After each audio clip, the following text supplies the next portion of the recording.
Stacey Phillips here with senior writer and editor Scott Smith, and we are coming to you live from the first joint practice between the Buccaneers and the Tennessee Titans, similar to what they did last week with the Miami Dolphins. They have now come to Tennessee to do a couple practices with them ahead of the second preseason game, so we figured we'd come live to you, talk about not only the practices, but all the news surrounding the team. Right now, we haven't done one of these since that last Dolphins joint practice, so we've got a lot to talk about. First of all, the newest Buccaneer is out here practice. Carl Nassib has been re-signed, so tell me your thoughts on that signing and the reasons for it, and what do you think he'll bring to the team? So I guess he's not really the newest Buccaneer. Right, the new return. You know, the best 2-year stretch of Carl's 6 years so far in the NFL came with the Buccaneers in 2018 and 2019.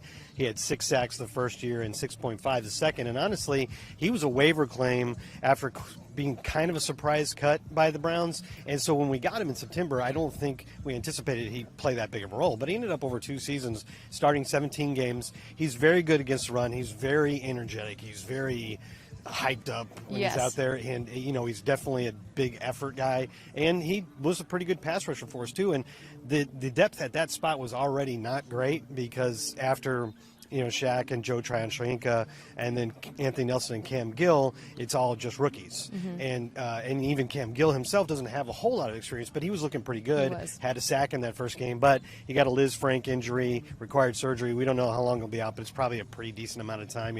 A Liz Frank injury is when you mess up the middle of your foot where all those little bones are, and tendons. It can be a bone or a tendon injury, and it's not a fun injury, to be honest with you. So it's like turf toe, the same family of injuries that probably are a little worse than they sound. The Buccaneers really needed some experienced depth there, and finding Carl Nassib, who in 2019 played in this system, and Coach Bowles liked his play in this system. That was a good get at this time of the year. Yeah, if you're going to pick somebody up this late in training camp, close to the season, it's great that it is someone who already has some familiarity with the system, which is going to be great, and familiarity with the team overall. So also wanted to hear some of your biggest takeaways from that preseason game. Who did you think maybe helped their case for the roster? And just, of course, when the outcome is not really what matters, what are the biggest things that you feel like coaches could have taken away? Well, there's a few. There's actually a lot, because so many guys played. One guy that I was really impressed by was rookie running back Rachaad White. And, Gio's a little banged up now. Kenyon Barner just went on IR, so there's going to be a lot of opportunity for him to really secure that second spot behind Leonard Fournette. I just thought he looked really smooth. He was our only running back who really had much success on first down runs, which is kind of when the other team thinks you might be running, so that shows a little bit more. But I remember one catch to the perimeter and one run that he took to the perimeter. He just seems to kind of glide. He has kind of effortless speeds with long strides. He looked exactly like the scouting report we heard about him, catching the ball very naturally and making yards after it. So he looked like the way we described him when we drafted him, so that's good. And then another takeaway, of course, is Jose Borregales, the first-year kicker who's battling with Ryan Suckup, the incumbent, and they've both been fantastic in training camp, but as Coach Bowles said, what's most important is under the lights. And I know he missed that last 49-yarder, and he hit the right upright, but I thought he had a pretty good night overall. He hit a 55-yarder and made it look easy. He actually made that 49-yarder to start with, but they iced him, and then he hit one.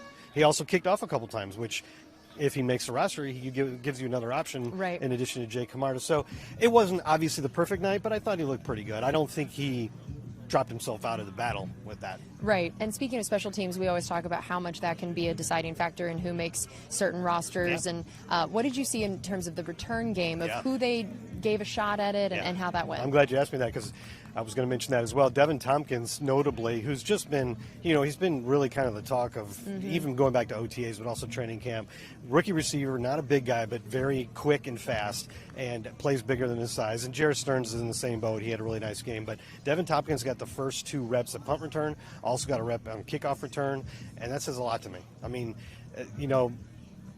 obviously Jalen Darden is first on the depth chart there, and probably is the best bet to win that job, but you never know.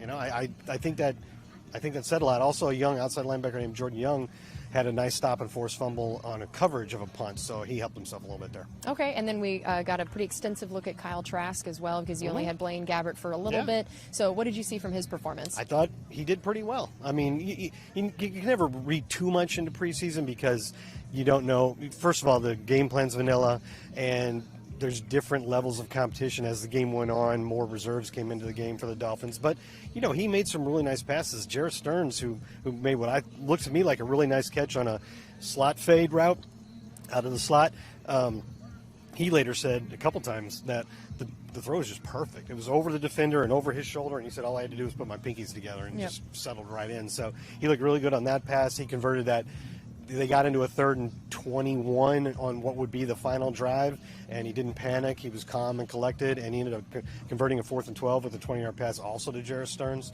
So I thought he looked in control, which is one of the things you really want to see out of a guy who doesn't have a ton of experience. Right, and then look, the offensive line has been just such a big storyline all off season and into camp. We know it's hard to tell when, again, you're not playing so many of your starters, that you had some of the guys vying for the same role all in there together, even at different spots. Did you feel like you were able to learn anything about some of those different position battles on the offensive line? Well, they said specifically at left guard that they would not be like putting one guy in there and with the first team. It really wasn't the first team because all the starters sat, and then the next, giving him 5 plays and then trying the next guy. They want to give like one game to one candidate and the next one to another candidate and so on. And Nick Leverett got the first one, which has to mean something, right? I mean, he's the first guy they looked at as a starter. And then Aaron Stinney was playing right guard to start the game. So I think that says a little bit. It's hard to tell how good any of those guys did. It's hard to tell in any game from my angle who's doing great on offensive lines. You can tell if they do really bad. Right. But the protection was decent. The quarterbacks got sacked twice. But I think the fact that Nick Leverett was there first, and Robert Hainsey was basically, other than Nick Leverett, the only starter that played in the game. So that probably says something as well. Right. And then now looking at these joint practices in the second preseason game, what do you feel like the main things are going to be that they want to accomplish in these practices and in the game itself? It's the same story as last week with the Dolphins.